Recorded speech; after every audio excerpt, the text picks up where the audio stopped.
কি অবস্থা কাকারা, কেমন আছেন সবাই? আশা করছি অনেক অনেক বেশি ভালো আছেন।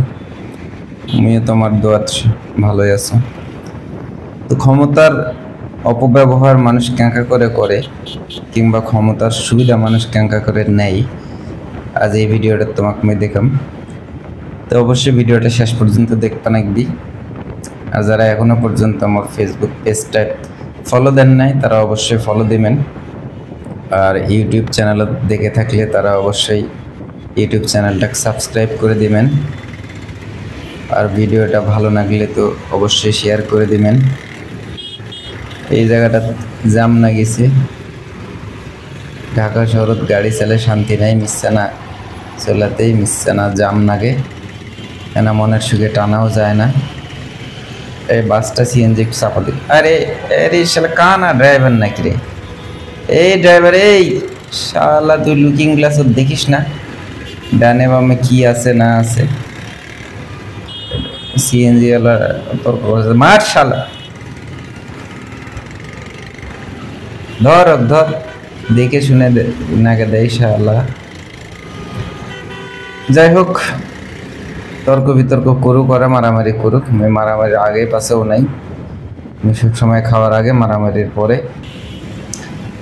তো যাই হোক, এখন ফ্লাইওভারে উঠে যাওয়া, নিচ দিয়ে আর যাওয়া যাবে না, দুনিয়ার জাম নাগে আছে। খুব ভালো লাগে এখন ঢাকা শহরত ম্যাক্সিমাম জায়গাতে ফ্লাইওভার হয়ে গেছে। আর এই ফ্লাইওভারগুলো হওয়ার কারণে ঢাকার জাম অনেকাংশে কমে আছে। তবে নিচে প্রচুর জ্যাম থাকে। এই লোকাল গাড়িগুলা যে চলাফেরা করে নিচ দিয়ে, যেটা সেটা আটকায়, যেটা সেটা যাত্রী তোলে, যেটা সেটা যাত্রী নামায়, এর একজন আরেকজনের সাথে কম্পিটিশন করে, কোনো মতে একজন আরেকজনকে ওভারটেক করে পাশা ব্যাঁকা করে থিয়ে রাস্তায় আটকে থয়, বিরক্তিকর একটা অবস্থা। তো যাই হোক, এই ফ্লাইওভারটা যতদিন থেকে উদ্বোধন হয়ে গেছে ততদিন থেকে আমি উপর দিয়ে চলাফেরা করো, আমি নিচ দিয়ে ঘুম করেও যাও, খুব ভালো লাগে। উপরে দেখো একেবারে পুরো রাস্তাটা ফাঁকা, মনের সুখে গাড়ি টানা যায়, মনের সুখে গানও চলে আসে এই গাড়ি টানতে টানতে এই জায়গাটা। দেখ, এই ফ্লাইওভারটা মোটামুটি খুব বড় একটা লম্বা ফ্লাইওভার। এটা উত্তরা হাউস বিল্ডিং এর থেকে শুরু হয়ে একেবারে টঙ্গী কলেজ গেট পর্যন্ত চলে গেছে। মাঝখানে দুটা তিনটা জায়গাতে র্যাম্প আছে উঠে নামার তনে, যেমন স্টেশন রোড একটা র্যাম্প আছে নামার তনে, ফির ওঠার তনেও। তারপরে স্টেশন রোড থেকে সামনে যাওয়ার পরেও সেরাগালির ওই জায়গার র্যাম্প আছে। এই ফ্লাইওভারটা মূলত তিনটা ভাগে ভাগ করেছে।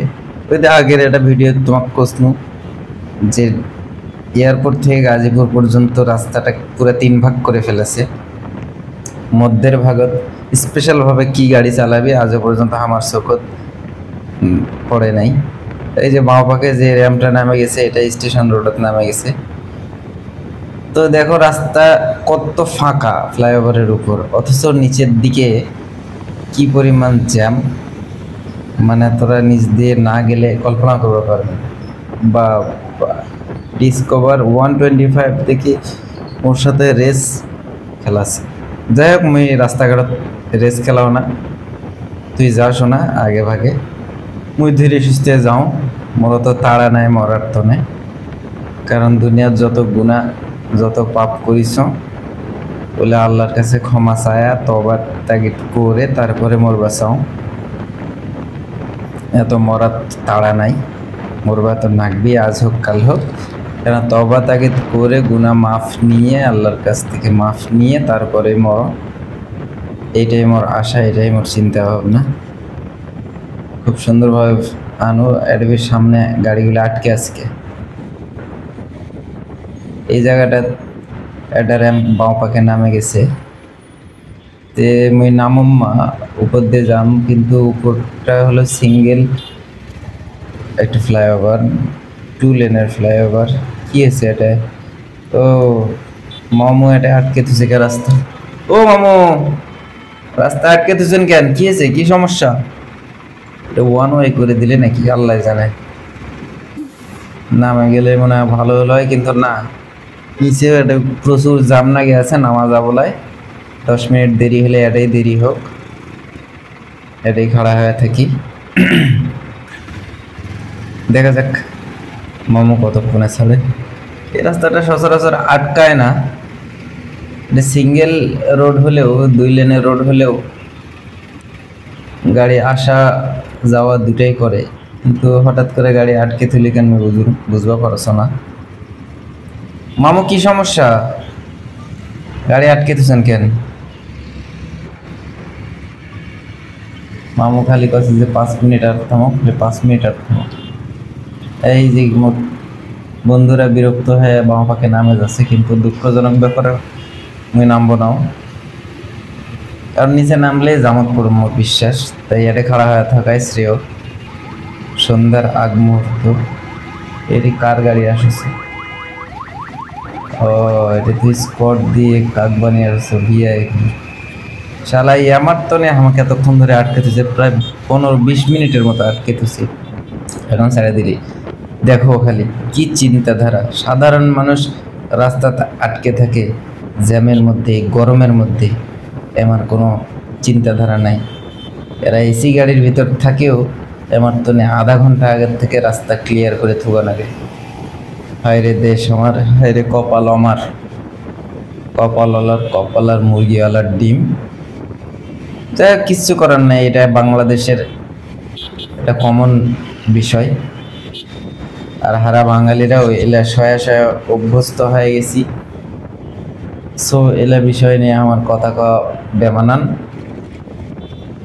আমার পেট নিতে আমার সাথে নিয়ে চলবে না একবি, আমার উদার নীতি, আমার রাজনীতি, আমার প্রত্যেকটা ঘটনা অঘটন ঘটন পটন সগরা নিয়ে বসে থাক।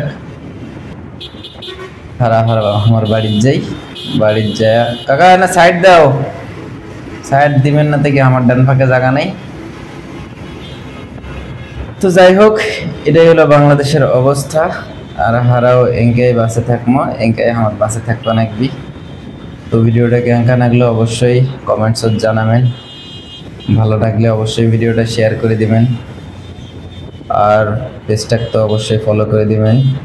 মোর স্টপেজ আসে গেছে, এটা একটা পাম্প আছে, আমি পাম্পত ঢুকুম, এটা কিছুক্ষণ চাটা খাম, 10-15 মিনিট অপেক্ষা করুন, তারপর ফিরে রওনা দিন। এই যে আমি ঢুকে যাচ্ছ। তো সবাই ভালো থাকেন, সুস্থ থাকেন, আল্লাহ হাফিজ।